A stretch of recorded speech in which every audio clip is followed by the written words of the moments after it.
Greetings, everybody. Welcome to the program. Thank you so much for joining me. This is the ZeroDarkTony channel. I am Tony D, your host. It has been quite a weekend. We're going to bring you up to date on many of the things happening across the world, especially in the Middle East. Here at home, everything is just kind of going sideways politically and militarily. Obviously, the Iran war is already raging, but now a leaked Netanyahu corruption video has detonated inside Israeli leadership, right as Trump is activating ground forces. So we're going to have, looks like some boots on the ground here in this conflict. You've got a frontline war, a leadership scandal, and possible troop deployment all colliding at the same time. But we're going to give you a front seat to it right here, all live and unfiltered, breaking down what's reportedly in this Netanyahu leak. We have a couple different angles of that, how it hits his credibility in the middle of a war, because it's a corruption investigation. All right, so we're going to be looking at one of those interrogations with the Israeli police and what it all actually means when Trump starts green-lighting the ground forces instead of just the airstrikes and the drones. So your eyes, your questions, and your analysis in chat are part of this broadcast, and we welcome you all. So before we dive deep, smash that like button so that this gets pushed out to other viewers just like you, and they'll be able to see it for the first time. If this is your first time here, welcome. I am Tony. People call me ZDT. Call me what you want, just not too early in the morning. So make sure you subscribe, put those notifications on so you don't miss the next alert. So let's get into it. We all love a good gaggle, right? We all love a good press gaggle, especially on Air Force One, and that's how we're going to start. Let's get it going. Thank you for joining me. Hello, everybody. Hello, everybody. So we've had very good negotiations today with Iran. The best. God, geez. I lost the screen. Look at that. What a professional. Here it comes. See? Just like Targets today. The Navy's gone, the Air Force has gone. We know that. We destroyed many targets today. It was a big day. And we are negotiating with them directly and indirectly. We have emissaries, but we also are dealing directly. And as you know, they've agreed to send 8 boats 2 days ago, and then they added another 2, so it was 10 boats. And now today they gave us as a tribute, I don't know, I can't define it exactly, but they gave us, I think out of a sign of respect, 20 boats of oil, big boats of oil, going through the Hormuz Strait. And that's taking place starting tomorrow morning. Over the next couple of days, a lot of boats. And I would only say that we're doing extremely well in that negotiation. But you never know with Iran, because we negotiate with them and then we always have to blow them up. Whether it's the B-2 bombers or Eminence Front, thank you so much for the example, gifted memberships. Iran Welcome, nuclear deal everybody. done by Barack Hussein Obama, probably the worst deal we've ever done as a country. One of the Thanks dumbest again, deals we've Eminence. ever done. But I terminated, unfortunately, otherwise right now they'd have a nuclear weapon. And we did the attack with the B-2 bombers and we stopped them from having nuclear. And now we had to blow them up again. And we will probably, I think we'll make a deal with them, pretty sure. Whether it's possible, we won't. But we've had regime change, if you look already, because the one regime was decimated, destroyed, they're all dead. The next regime is mostly dead. And the third regime, we're dealing with different people than anybody's dealt with before. It's a whole That's different what I group of said. people. So I would consider that regime change. And frankly, they've been very reasonable. So I think we've had regime change. I mean, we can't do much better than that. The regime that was really bad, really evil was the first one. That was done. The second was appointed, and they're gone. They're all dead. Other than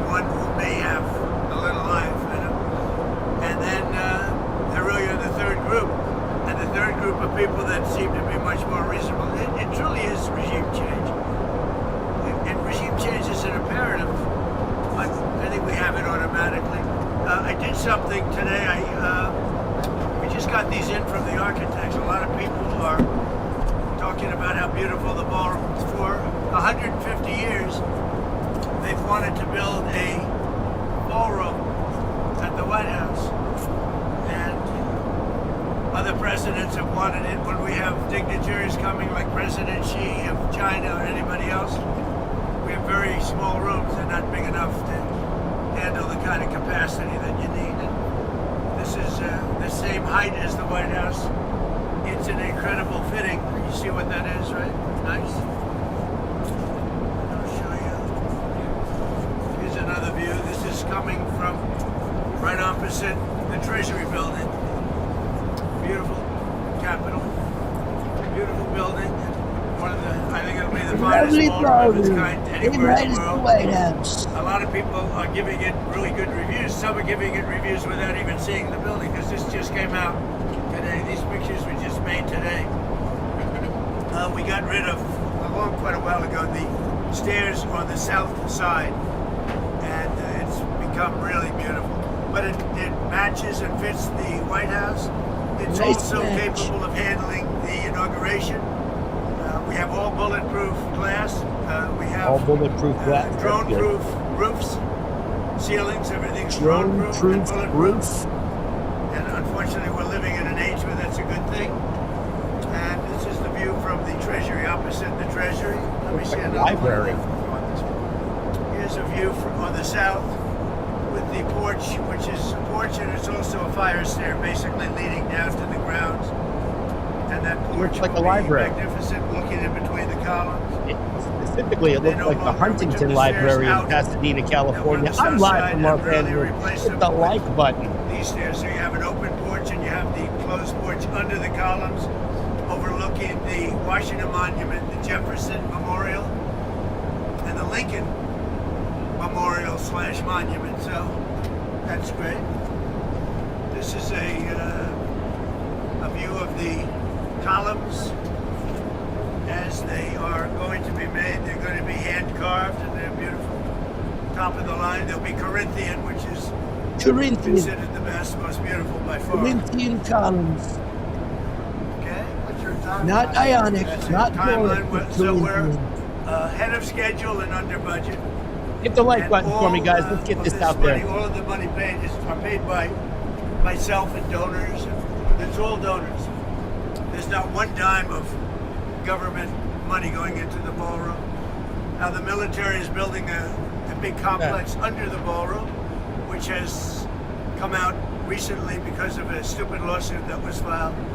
But the military is building a massive complex under the ballroom. And that's under construction, and we're doing very well. So we're ahead of schedule. That's part of it. And the ballroom essentially becomes a shed for what's being built essentially under becomes the a military, military including base. from drones and including from any other thing. The glass on the windows, you see the big windows. The glass. Welcome, is, everybody. Hit that like extremely button. thick. It's high-grade bulletproof glass. So Like and all of the subscribe. windows are bulletproof. I think the Times wrote to you some of the windows are fake. We have no fake windows. They said they talked about a stairway in the south. We don't have a stairway in the south. That was replaced a long time ago. But this is a view of it from the north, and that's, if you see it, it fits in with the White House. It's almost a twin to Thank the you. White House. It's You can only something do we English just here, wanted to guys. pay tribute to the White House, and so that fits in beautifully. Let me just see another one. Here's another one. Wait, excuse me, wait. I thought I'd do this now because it's easier. I'm so busy that I don't have time to do this. But I'm fighting wars and other things. But this is very important because this is going to be with us for a long time, and it's going to be, I think it'll be the greatest ballroom anywhere in the world. Anywhere in It's the the highest world. level. Same height, exact height, if not higher. Same height as the White House, exactly the same height. Okay, you said that. If you look, you have the White House over here, you have this, and that's a duplicate of the wall, so it pays total homage to the White House, which is, I think, very important. Sir, is the president deal in Iran this upcoming week? Say it? Sir, could you foresee a deal in Iran this upcoming week? I see a deal in Iran. Mr. President, Could be soon. are you considering still putting boots on the ground, and would you do that without going to Congress? I just have lots of alternatives. We have tremendous numbers of ships over there. We don't need them though because of the power. Look, I would say we're just like we're ahead of schedule on the ballroom. In a much bigger way, we're ahead of schedule with Iran. We're weeks ahead of schedule. If you would have said that in 3 days we were going to knock out 158 ships, their entire navy, which we did, we knocked out their entire air force.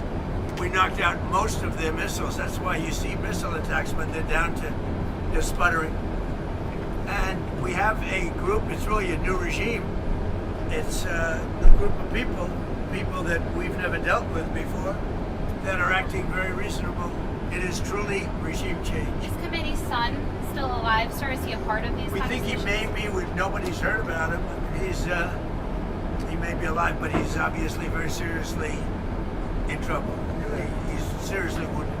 You had offered that 15-point plan to Iran.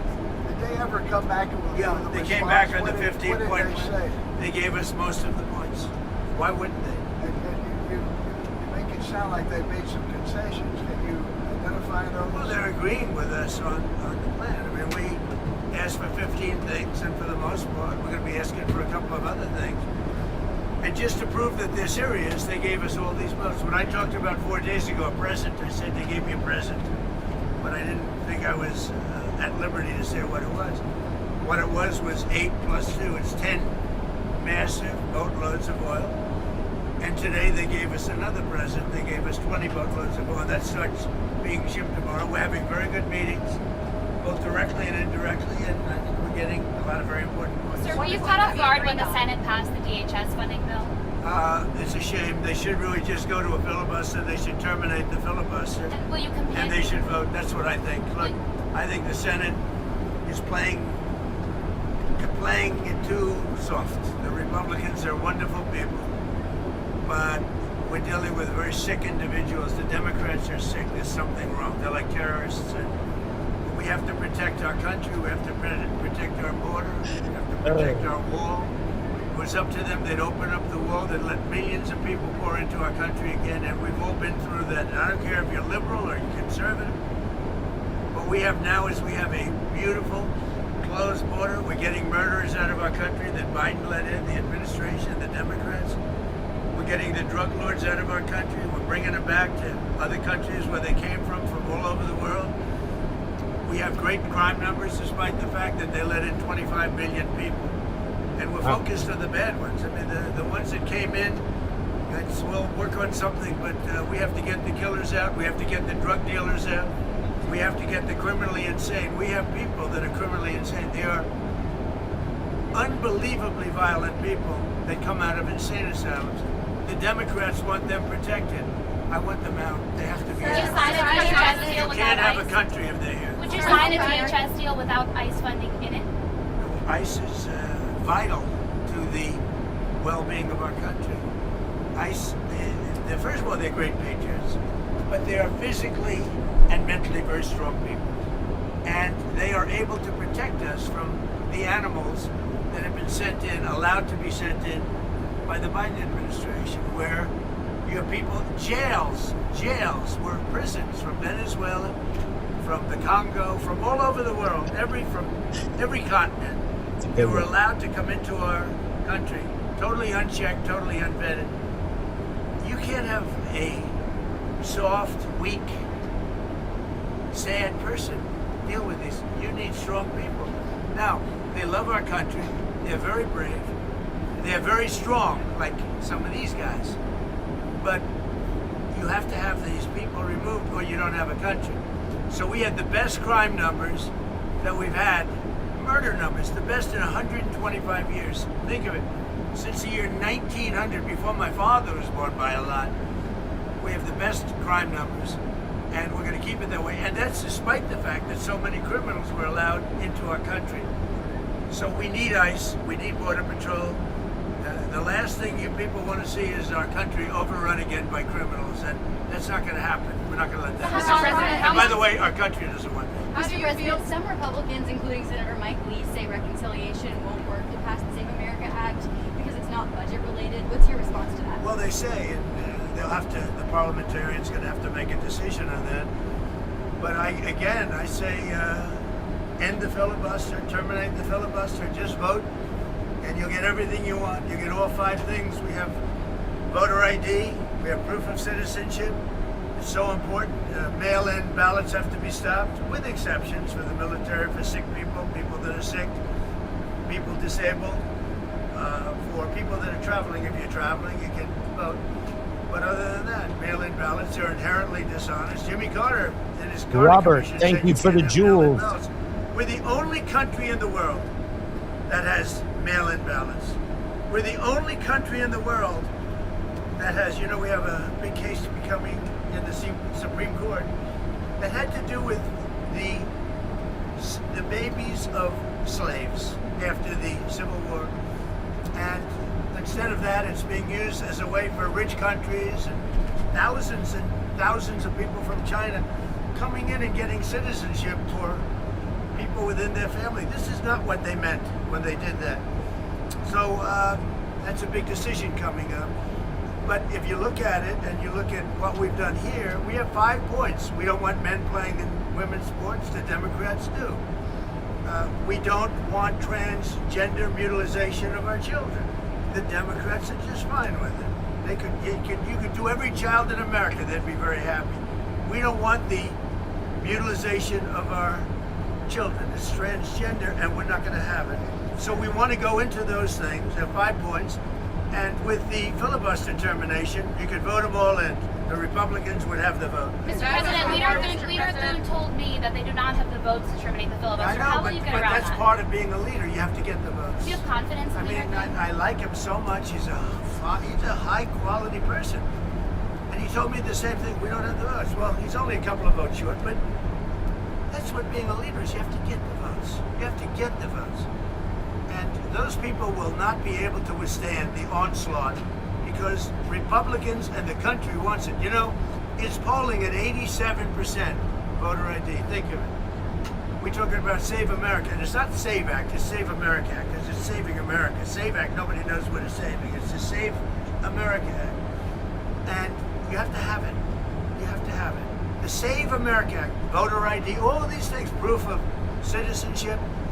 It's an 87% issue with all voters, including Democrats. The only ones that don't want it are Schumer and these corrupt Democrat leaders, because it will not give them the ability to cheat in an election. Look, why wouldn't you want voter ID? There's not a reason in the world you wouldn't want it except to cheat. And if they don't cheat, their policy is so bad they'll never win another election. Mr. President, on Friday you mentioned that Cuba will be next. What did you mean by that exactly? And who will be next? Cuba. Yeah, Cuba's going to be next. Cuba's going to be. In what way? Cuba's a mess. It's a failing country, and they're going to be next. Within a short period of time, it's going to fail. And we will be there to help it out. We'll be there to help our great Cuban Americans out who were thrown out of Cuba. In many cases, their family members were mutilated and killed by Castro. No, Cuba's going to be next, yeah. Is that just a reason to allow the Russians and third to go into Say it. Cuba? Are you considering withdrawing Casey Means for Surgeon General and nominating someone else? Well, we're looking at a lot of different things, and I don't know how she's doing in the nomination process. I'm more focused on Iran, but something like that would be possible. Mr. President, do you still have We confidence? certainly have a lot of great candidates with it. Do you still have confidence in Tulsi Gabbard, sir? Yeah, sure. Follow up I on mean, she's a little bit different in her thought process than me, but that doesn't make somebody She's going to get fired. not available to say. Is she on the same Uh-oh. page I as would you? say that I'm very strong on the fact that I In don't its want front, $20 Iran to have a super nuclear chats. weapon. Because That of that. bogus statement about the mail-in voting is an outright lie, and he knows it. Canada, Germany, South Korea allow all voters to vote via mail. Thank you so much for the super chat. By the way, we read all super chats here. So if you would like to be heard, drop it in a super chat, and we will read it. And by we, I mean me. Thank you so much, Eminence Front. Had a nuclear weapon, they'd use it immediately. I think she's probably a little bit softer on that issue, but that's okay. Some people are. Most people aren't. Most people are saying thank you very much for doing what you did. They are decimated right now. They're going to give up nuclear weapons. They're going to give us the nuclear dust. They're going to do everything that we want to do, and you know what? They're going to go on and maybe have a great country again. But if they don't do that, they're not going to have a country. They're not even going to have a country. So she's softer on that issue, but I have other people, not too many.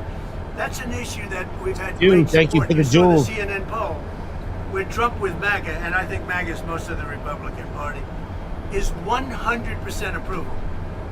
In fact, the young gentleman that does the poll was very good, actually, because he's honest. He said, I've never seen 100% before. I'm 100% in the CNN poll, which just came out.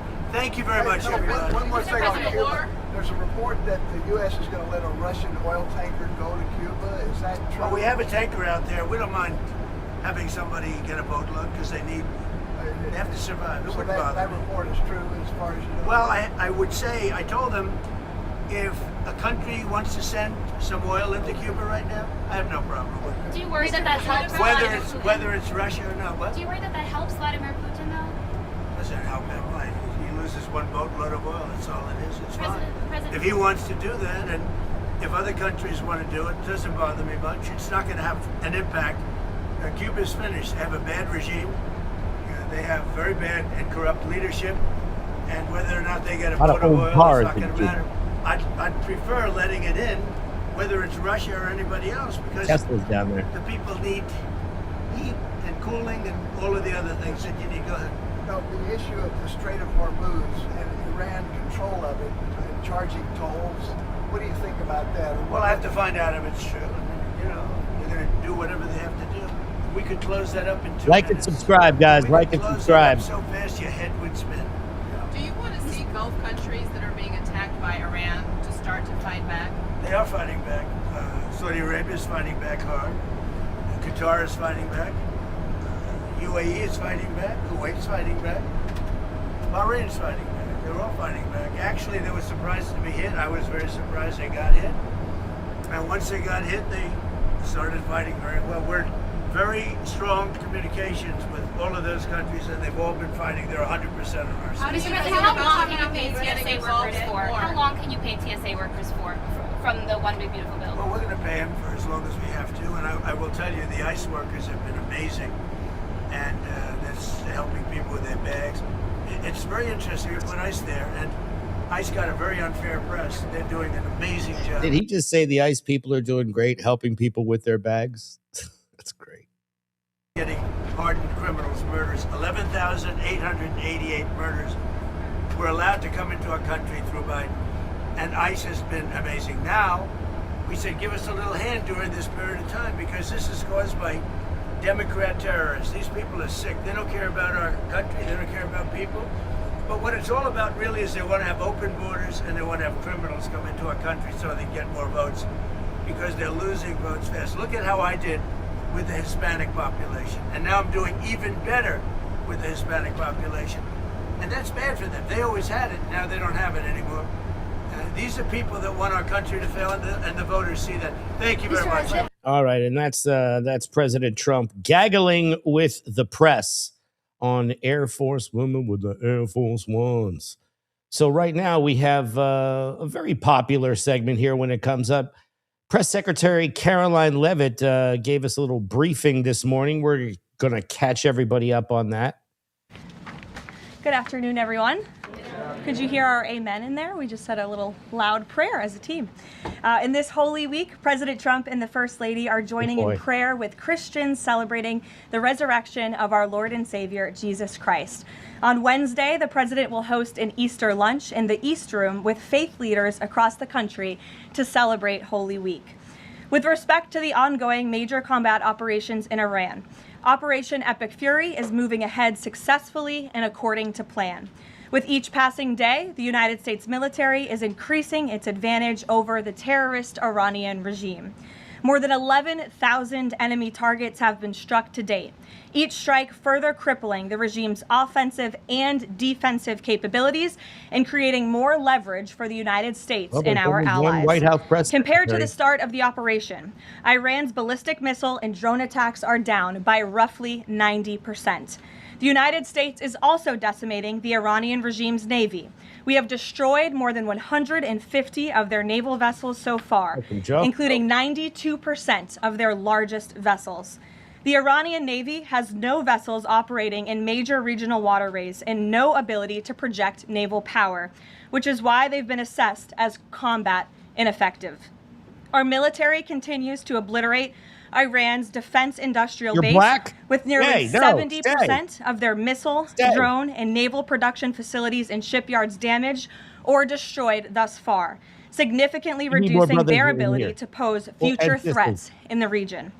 U.S. and Israeli joint forces control the skies and have asserted air dominance over Iran, completing more than 11,000 successful combat flights thus far. The trend remains clear. The United States is conducting more intense, targeted strikes with devastating combat power with each passing day to destroy the threat posed by the Iranian terrorist regime, as President Trump sought out to do a month ago. It's no surprise that we are seeing the remaining elements of the regime become increasingly eager to end the destruction and come to the negotiating table while they still can.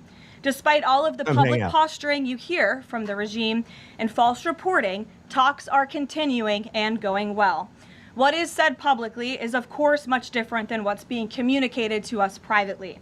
As a result, President Trump issued a 10-day pause to postpone planned strikes on Iranian power plants and energy infrastructure. This remains a truly once-in-a-generation opportunity for the regime to make a good deal with the United States, permanently abandon their nuclear ambitions, and stop acting as the world's leading state sponsor of terrorism. If the Iranians reject this golden opportunity, the greatest military in the history of the world continues to stand by to provide President Trump with every option available to ensure this regime continues to pay a grave price. One way or another, Iran will no longer have the credible ability to threaten the United States or our allies, which is, of course, the overall objective and mission the president set out when he launched Operation Epic Fury. Unfortunately, even as President Trump is working hard every single day to protect the United States from foreign enemies, Democrats on Capitol Hill have failed to do the same here at home by keeping the Department of Homeland Security unfunded. Over the past 6 weeks, Democrats in Congress have pushed our air travel system to its breaking point and inflicted massive pain on Americans with their reckless political games. 500 TSA officers quit their jobs. Thousands more were calling out sick at record rates due to the lack of pay. This resulted in security wait times exceeding 3 hours at major airports across the country, creating nightmares for millions of Americans. Overall morale among TSA staff plummeted as well, all of this creating an unacceptable heightened security risk. Because of the Democrats' unwillingness to do their basic job of funding DHS, President Trump determined that these circumstances constituted an emergency, compromising American security. That's why last week he accordingly signed a presidential memorandum directing the Secretary of Homeland Security to work with the Director of the Office of Management and Budget here at the White House to use those funds with a reasonable and logical nexus to TSA operations to provide TSA employees with the compensation and benefits that would have accrued to them but for the Democrat-led DHS shutdown. This bold and necessary action by President Trump will ensure our TSA workers receive their hard-earned paychecks. It should not have come to this point, but President Trump will always do what's right by the American people, and he found a way to do that to get TSA paid. Ensuring that these federal workers who perform critical public safety responsibilities can feed their families, pay their rent, and show up to work is something the president was honored to do. But this moment should be an eye-opening one for the American people. Let's be clear about what is happening. Democrat members of Congress are more than happy to put your safety at risk because they oppose the president's administration and his administration's efforts to enforce our nation's immigration law. Democrats refuse to fund ICE because they want millions and millions of illegal aliens to pour into the country just like they were under the Biden administration. They want murderers and rapists and thugs to remain in your communities rather than be removed by ICE and Border Patrol agents. The Democrats created this mess. They are the reason for long lines at airports and tens of thousands of employees going without pay. Once again, President Trump is 86. cleaning up their mess because he cares more about the American people than destructive, petty, partisan politics. With that, I will take your questions today. Here in our new media seat, we have Wid Lyman. Thank you for being here. And why don't you kick us off? Thank you. Happy Easter. Thank you. You as well. 2 questions for you. Thank you. There are some concerns the administration is starting to change its position on deportations, border enforcement, possibly. This, by the way, is what they call the new media seat. So you'll see every different kind of social media person. That's the chair that they get. There's a new person there every day. So there you go. Asylum policies. Well, they don't do the press conference every day, but every press conference. What would you say to Americans that are somewhat concerned that the shift has happened? Sure. Well, while there has, of course, been a change in leadership at the Department of Homeland Security with former Senator, now Secretary Mullen, joining the president's cabinet, I can assure the American people there has not been a change in policy. It has always been the policy of this president and this administration to deport the worst of the worst illegal alien criminals from our communities. That's something I know Secretary Mullen remains wholeheartedly committed to doing. And it's something that is overwhelmingly popular with the American people. And it's something that is necessary to protect our homeland and to prevent deaths of Americans in our country. Just last week, Sheridan Gorman, a young woman in Chicago, was shot and killed on the street walking with her friends outside of her university by an illegal alien from Venezuela who had no right to be here in the first place. And it's despicable that Democrats are currently defunding the department that's responsible for removing illegal aliens like that. And I would also add it's despicable that the lack of coverage of this young woman's case, of her life, and the way that it was tragically cut short. I saw a survey over the weekend that I'd like to bring to all of your attention. This is the media coverage of the case of Sheridan Gorman. You have ABC News has spent 1 minute and 19 seconds between 2 days when this case was first alerted. You have CBS 2 minutes and 1 second. You have NBC 23 seconds spent on the life of a young, beautiful American woman whose life was taken short by an illegal alien who should have never been here in the first place, when we are in the middle of a battle on Capitol Hill with a major political party, the Democrat Party, who wants to defund the agency that is responsible for protecting Americans. I think her life was worth more than 23 seconds on cable television, and I think the people in this room have a responsibility to report on cases like this, because it just exemplifies why the president believes so strongly in deporting illegal aliens from our communities. And thank you for the question. Dasha, go ahead. Caroline, I have 2 questions, one on Iran and one on DHS funding. On Iran, the president has said that the administration is talking to a new and more reasonable regime. How confident are you that they are legitimate and have enough grip on power? Marco Rubio said earlier that he's not sure and it's not clear whether they will be in power. So are you also talking to other factions?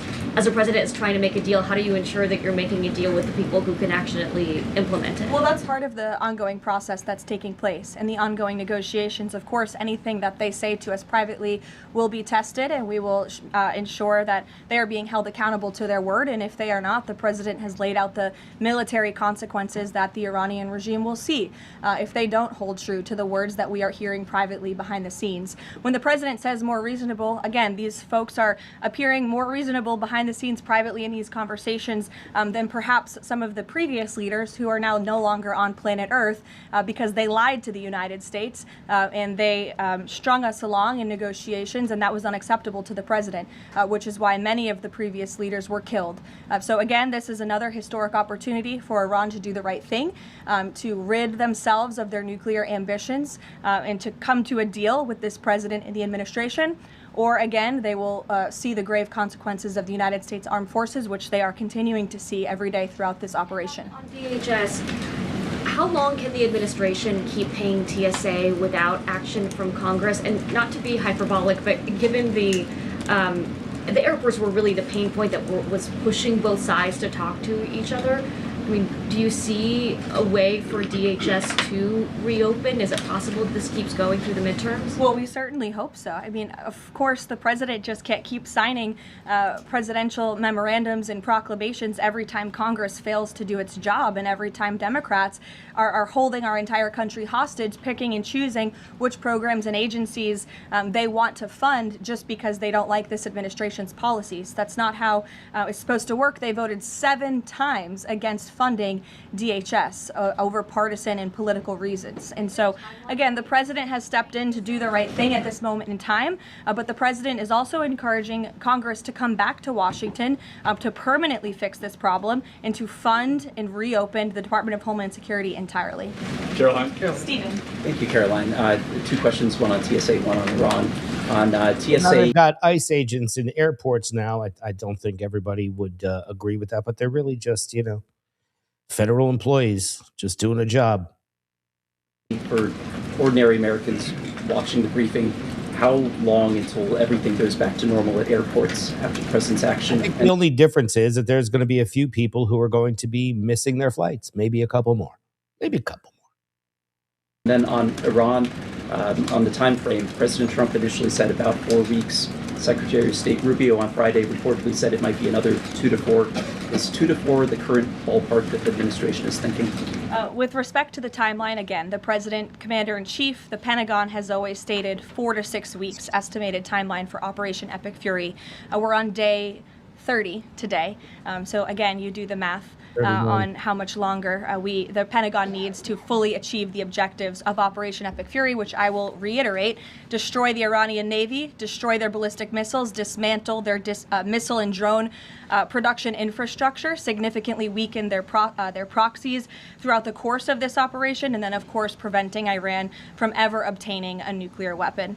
To your first question, Stephen, about TSA and airports, nothing will be truly normal again until Democrats do the right thing to fund this agency fully. Again, the president has stepped in the meantime to do what's right to end this crisis that we've had at air travel and at airports across the country in the meantime. But again, Congress needs to come back. Democrats need to fund the Department of Homeland Security so we can formally and fully get these great employees paid long into the future. Whoops. Jonathan. Freudian. Thanks a lot, Caroline. 2 questions regarding the financial costs of the war. Back during the Persian Gulf War, 1990, 1991, Arab countries paid for the vast majority of the cost of the war. Kuwait, Saudi Arabia, the UAE.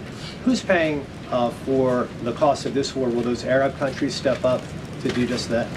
Well, I think it's something the president would be quite interested in calling them to do. I won't get ahead of him on that, but certainly it's an idea that I know that he has and something that I think you'll hear more from him on. And then secondly, the cost of diesel is averaging at $5.38 a gallon right now. What's the message from the Trump administration to truck drivers who are dealing with those high fuel costs right now? Again, we understand, we hear you, we see you. We are fully tracking this short-term fluctuation in oil and in diesel prices. And that's why the president and the administration have continually announced robust actions to provide stability in the global energy market. As you know, political risk insurance, one of those actions, allowing countries to purchase sanctioned oil just to increase the supply. In the meantime, we've worked to release 400 billion barrels of oil and refined products as well. We issued the 60-day Jones Act waiver. All of this has, with the goal of increasing supply to create stabilization in the market in the meantime. But the overall message, as we've repeatedly stated, is, again, these are short-term actions and short-term price fluctuations for the long-term benefit of ending the threat that Iran poses to the United States of America, our troops, and our allies in the region, and ensuring that this regime can no longer control the world's free flow of energy through the Strait of Hormuz, which is something the administration continues to tackle day by day as well. Jennifer. Just 2 questions. Which Jennifer? I'll go to both of them. Go ahead. So 2 questions, one on China and one on Iran. On China, ahead of the president's trip to Beijing, will there be a working level meeting with Secretary Bessent, Jameson Greer, et cetera, and when will that be? I do expect cabinet officials to travel to China ahead of time. I don't have a readout on their schedules for you, but this is something we typically do with international travel, as you know. So I'll talk to the Treasury Department and the cabinet myself, and we'll get you that answer. But we do expect them to move ahead of time. Okay, and thank you. And on Iran, if Iran is kind of cherry picking what tankers get to go through the Strait now and contemplating big tolls on those tankers, is that consistent, or how is that consistent really with the president's message about really wanting the Strait to be fully open? Does the administration support a regime or system where Iran is effectively charging tolls on these vessels to access? That's not something we support, and I would reject that they are cherry picking. In fact, as you know, these tankers that are moving through, the 10 that were previously announced and now the new 20, the announcement of 20 additional tankers, which we expect to see over the coming days, are a result of the direct and indirect talks that are taking place between the United States and Iran. So you wouldn't have seen those tankers if not for the president's diplomacy and his team engaging on this matter, which we expect that compliance moving forward. And it's, again, something that we're working on very closely. Sure. And behind the mic in the back right there, you put up your hand very excitingly. Go ahead. Hannah from News Nation. Thank you. Thanks for taking my question. I have two for you real quick. There are reports that Republicans are weighing cuts to health care in order to make way for that $200 billion for the Pentagon and Operation Epic Fury. Is that a trade-off that President Trump supports? I've seen these reports. I haven't spoken to the president about it, nor have I heard this being discussed in any high-level meetings here at the White House. I don't want to weigh in definitively because I just haven't heard that being discussed here in the West Wing. And then secondly, I know President Trump says we're ahead of schedule in achieving his military objectives in Iran. He laid out that 4 to 6 week timetable for this conflict, and we're now within week 5.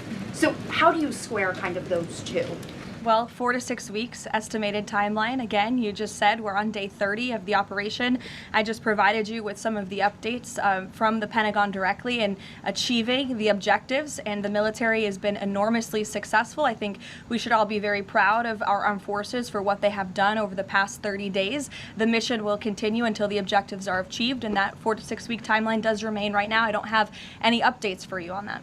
Yeah, like others, one on TSA, one on Iran. On Iran, I know it's tough to engage in hypotheticals, but I feel like this is one that you could engage in. If the president does seek... Probably not, but let's see. If the president does seek, or the United States seeks a ground war, does he intend to get congressional authorization of that march? Look, the president has been asked about boots on the ground or alleged ground operations various times. He's obviously declined to rule them out. It's the Pentagon's job to provide maximum optionality to the president. It does not mean he's made a decision, nor would he ever notify the media of such decision as not to tip off our enemy. With respect to abiding by Congress and the rule of law, that's something the administration will, of course, always do. And it's something that we have great respect for Congress. The president does with military operations. In fact, prior to the launch of Operation Epic Fury, as you know, the administration gave a courtesy notice to Congress in the Gang of Eight, and top-level administration officials and cabinet secretaries have gone to Congress multiple times over the past 30 days to provide those courtesy briefings to Congress when requested.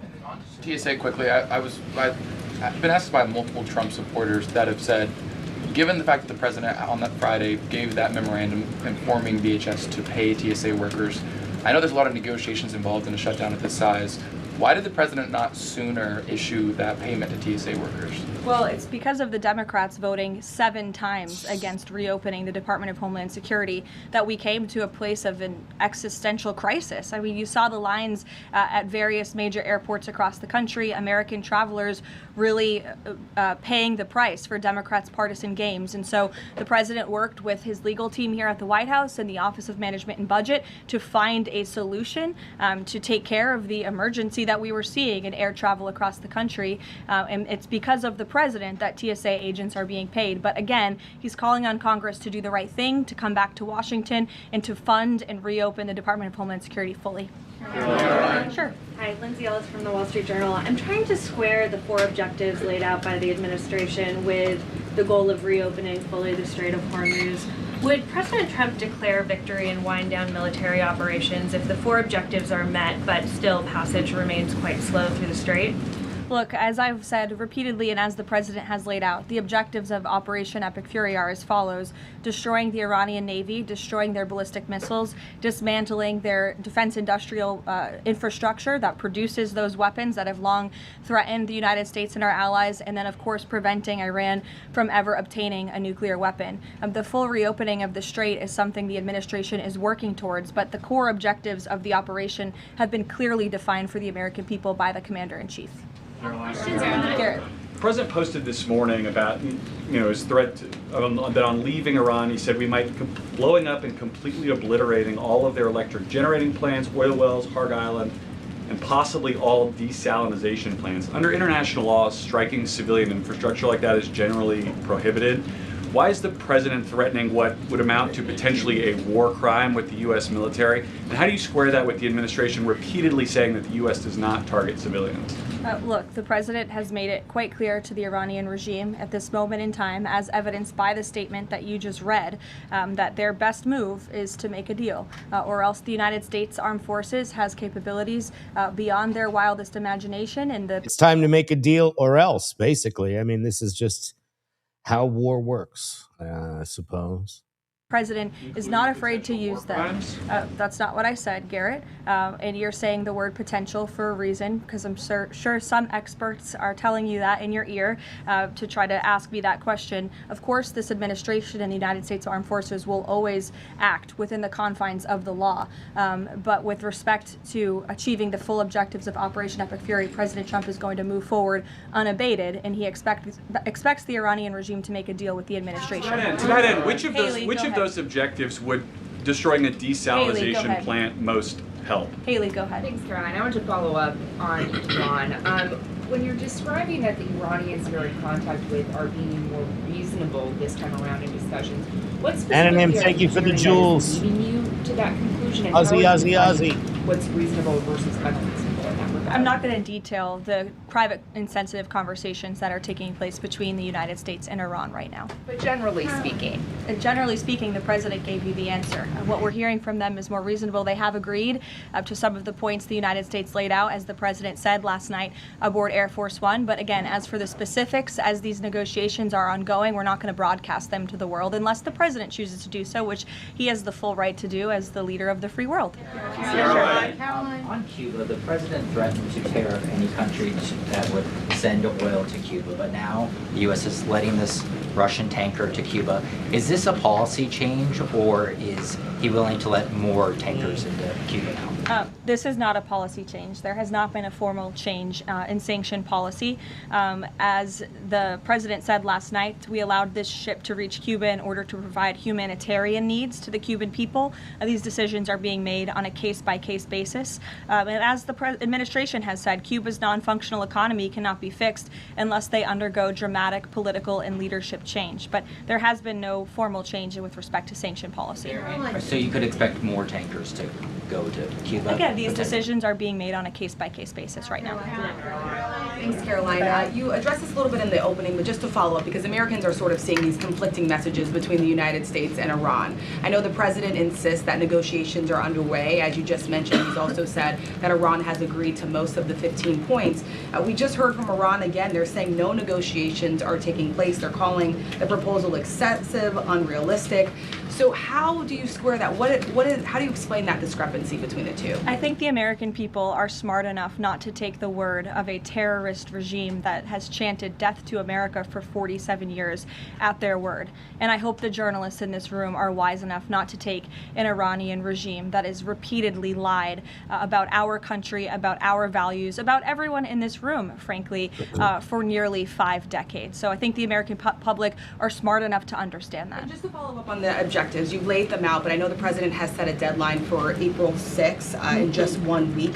What does the president need to see to not move forward with those strikes by April 6th? That's true, Well, I think he said it in his Truth Social post this morning. He wants to see a deal over the next 10 days. That timeline is waning, several days left, and we'll see. I won't get ahead of it. We'll see what happens in the end of the 10-day period.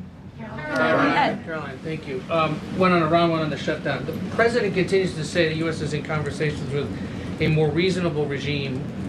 But there are now hundreds of U.S. Special Operations Forces, including Navy SEALs and Army Rangers in the Middle East, as well as thousands of other troops already deployed. So is he trying to end or intensify the conflict? The president is focused on achieving the objectives of Operation Epic Fury. With respect to forces that are on the ground in the Middle East, it's the job of the Pentagon to create maximum optionality for the commander-in-chief. It does not mean the president has made any additional decisions. Again, he remains focused on ensuring that the Pentagon continues to achieve the objectives of the operation that was launched 30 days ago, and we're well on our way to doing that. So if an American sit at home hearing him say, I want to talk, but I keep seeing them send troops to that region. Like what and are they to subscribe, make guys. Like and There's subscribe. two tracks here. The president has always said that diplomacy is his #1 option and priority. Again, he tried earnestly, in good faith, to engage in diplomacy with the Iranian regime prior to this operation being launched in the first place.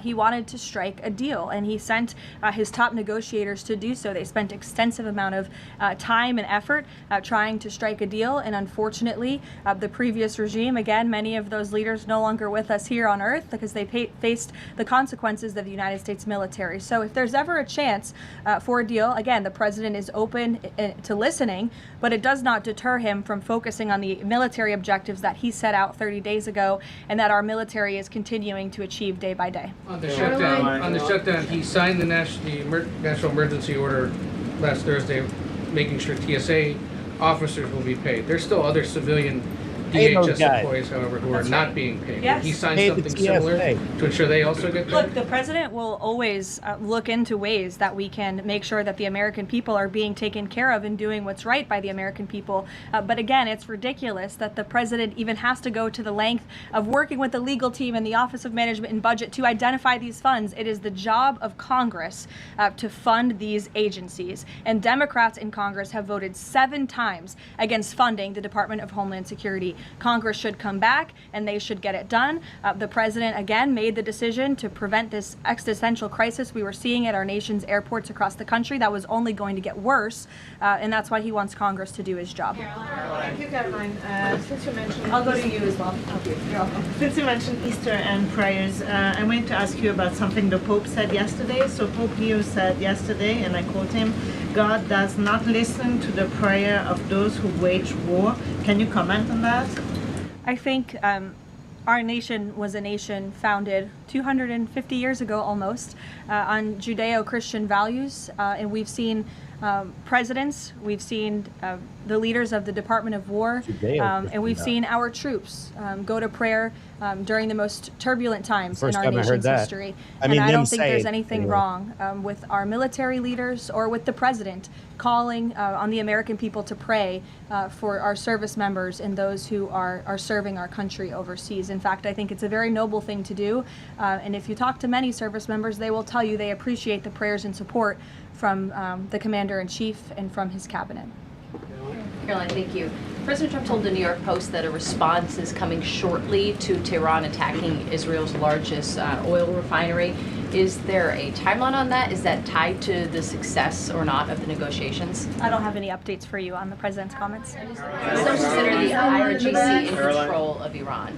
Well, look, as Secretary Rubio said today, the leadership is very fragmented. We have really neutered their intercommunication systems, and that's part of this process of diplomacy to continue figuring out exactly who's in charge. I know they appointed a new Ayatollah, haven't seen or heard much from him, and so that's part of this diplomatic process that's underway right now.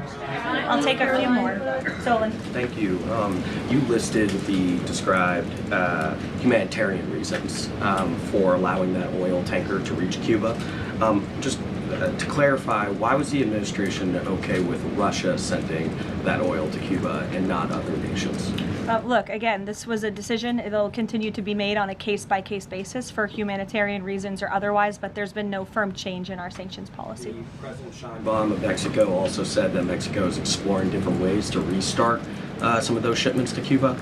Is the administration okay with that at this time? Again, there's been no change in our sanction policy. We still reserve the right to seize vessels if it's legally applicable that are headed towards Cuba and that violate the United States sanction policy. But of course, the president and the administration also also reserve the right to waive those seizures on a case-by-case basis. And to clarify, just any more Russian oil tankers going to be allowed to reach Cuba at this time? I know you say case-by-case, but for the case of Russia, is it pretty much green light right now? No, that's not what I said. It's a case-by-case basis.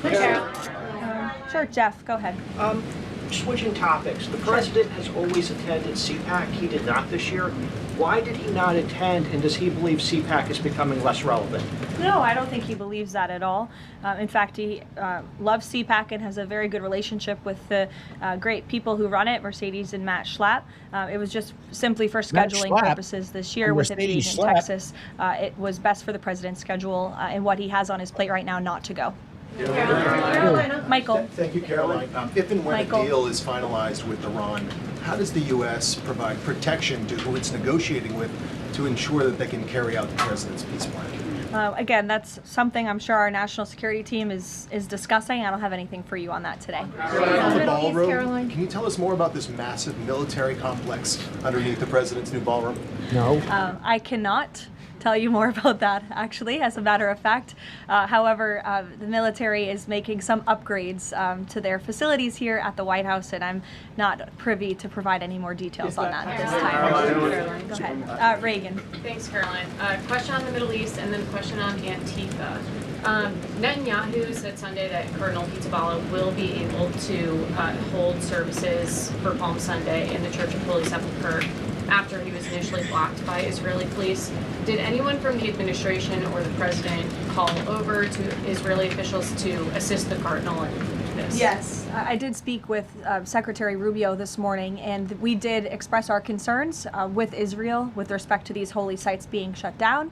We want worshipers to be able to access these holy sites. Of course, safety is a top priority, but we understand Israel is working on those security measures to reopen the sites throughout Holy Week, and that's something that we're appreciative of. Antifa. In Texas, 9 people have been convicted by a federal jury on domestic terrorist charges connected to Antifa. The White House has previously indicated that you guys are investigating Antifa, who's funding them, who's leading them. Can you provide an update on how that investigation is going, and do you think we're going to see more charges against people connected to Antifa? Well, I do know that there was an entire task force that was set up, an interagency task force to focus on the threat of Antifa, which, as you know, Reagan, this president declared a domestic terrorist organization, rightfully, and we will continue to look into it. I don't have any updates on those specific investigations, but I'd be happy to have my team get those over to you today, as this continues to be of the utmost importance to the president and his domestic policy agenda. JJ. On one question on landmines, there's been some reporting that American-made landmines have been spotted on the ground in Iran. Did President Trump sign off on using U.S.-made landmines in Iran? I don't have any comment on that report today. Caroline, whether they're being used at all? I don't have any comment on that. Karen.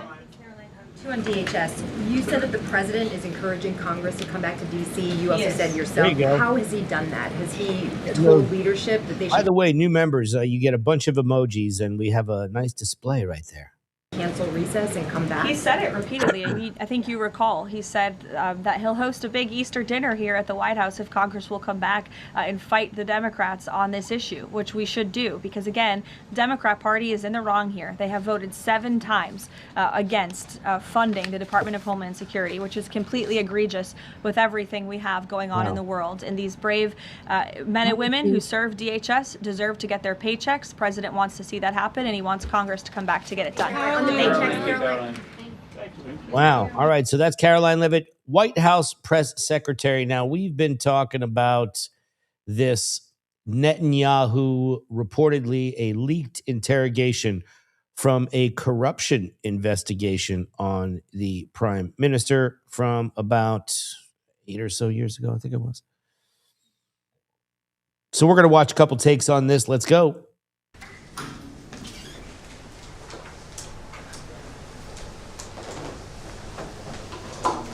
Interrogating Bibi. This is by a. This is called by Jolt Film. So I'm going to put this link in the chat so that everybody can go over there and give them a sub and say hello. I think they have a lot of good stuff going on over there. So there's the link right there. Here we go.